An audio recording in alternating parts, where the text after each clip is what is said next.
Dhanyavad. Thank you. Thank you. Good luck. I will read about all you famous people in the newspapers and buy your saris and vote for you for office, okay?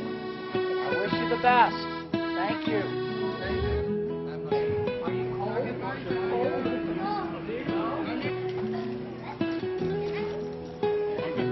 That's a nice picture.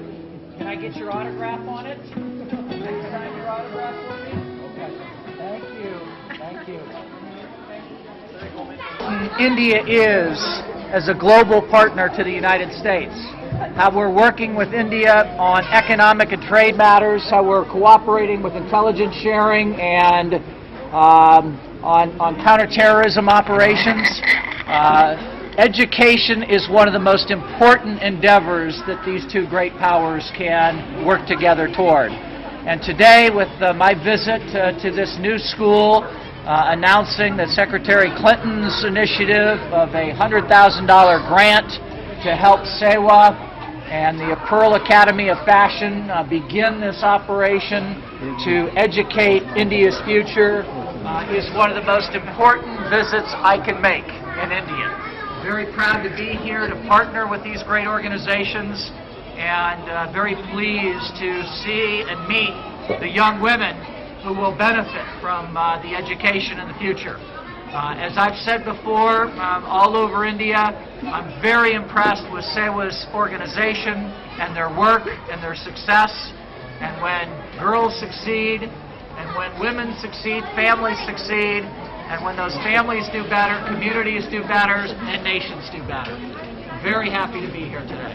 So would you like to take a few questions? I take a couple. Okay, so this is regarding, you must have seen media reports also about the Samjhauta Express blast and how Pakistan has said that perhaps India should come clean and they should say what the progress has been made in that case. Do you think that there should be more transparency between these two countries as far as information sharing is concerned to make sure that terrorism is removed?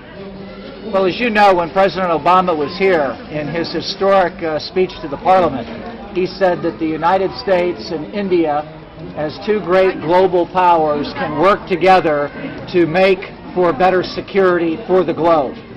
He was very honored to be asked to speak to the Indian people in Parliament, and he was talking about opportunities for the United States and India to work together.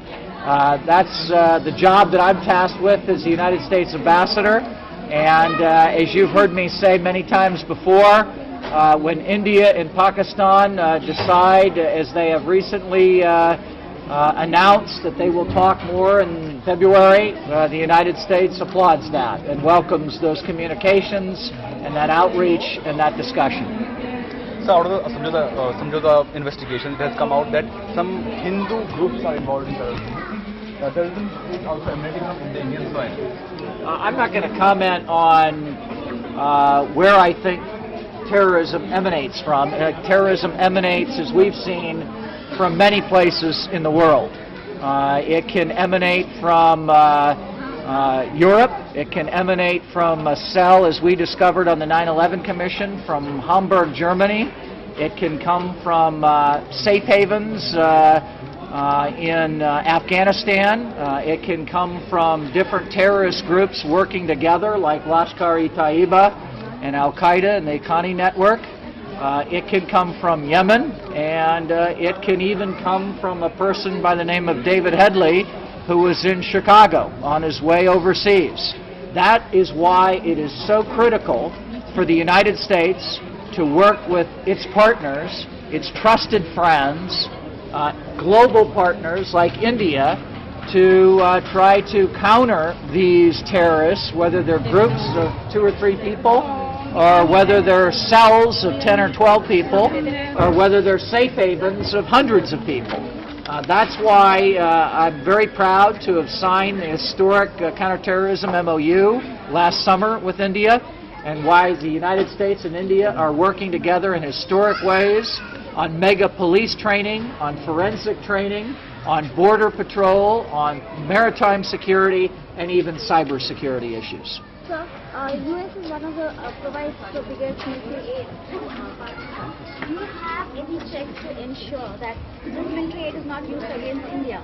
That's a very good question, and one that, as a former member of Congress, we were constantly asking the executive branch in Washington when they made an arms sale to Pakistan or any other country to ensure that those arms would be used in the intended purpose. Congress has a very vibrant role in the American system to oversee those arms sales. As you well know, 40% of the United States Senate belongs to the U.S.-India caucus.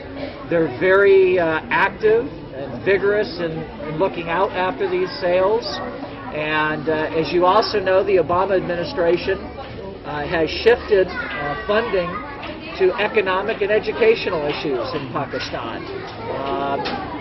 I think it's both in the United States' interest and in India's interest to make sure that there is not a fragile, deteriorating Pakistan on India's border, but one that can be eventually a healthy partner with India. We know the strength of India, the global prowess of India, their trade, their market growth at 9.5% a year. This is one of the reasons, many reasons, why the United States and India are such great friends and global partners. Thank you very With much. that, I need to get on to another meeting. Always nice to engage with the media. Thank you for coming out here. I really appreciate it.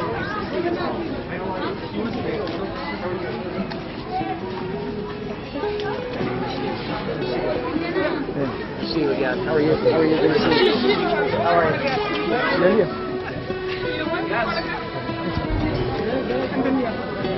बस अब ज़्यादा नहीं तो वो एक पहुँच जाए। Thank you, thank you, thank you, thank you. Literally never wash your hands again. You're welcome. Thank you, Thank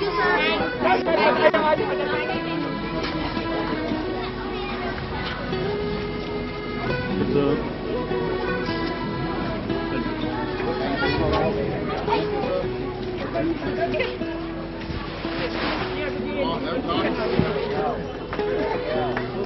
There we go. Here's your video. Don't grab. I got enough for you. Don't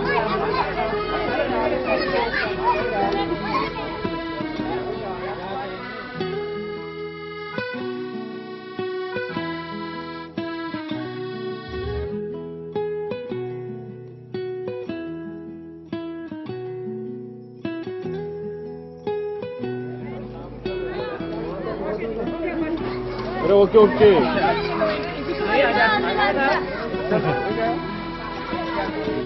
There you go. Thanks.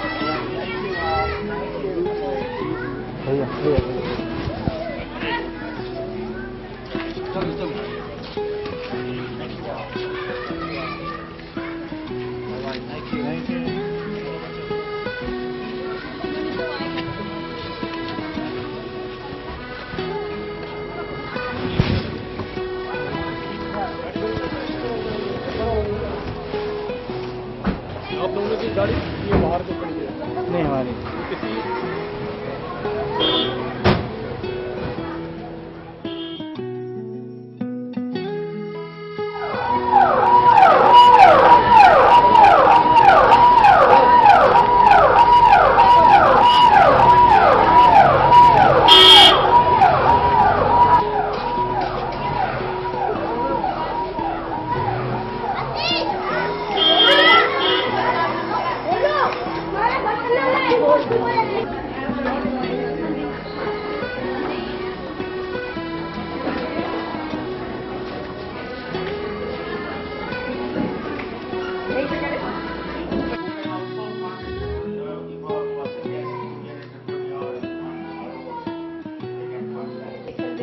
Either work or self-employment, either of those.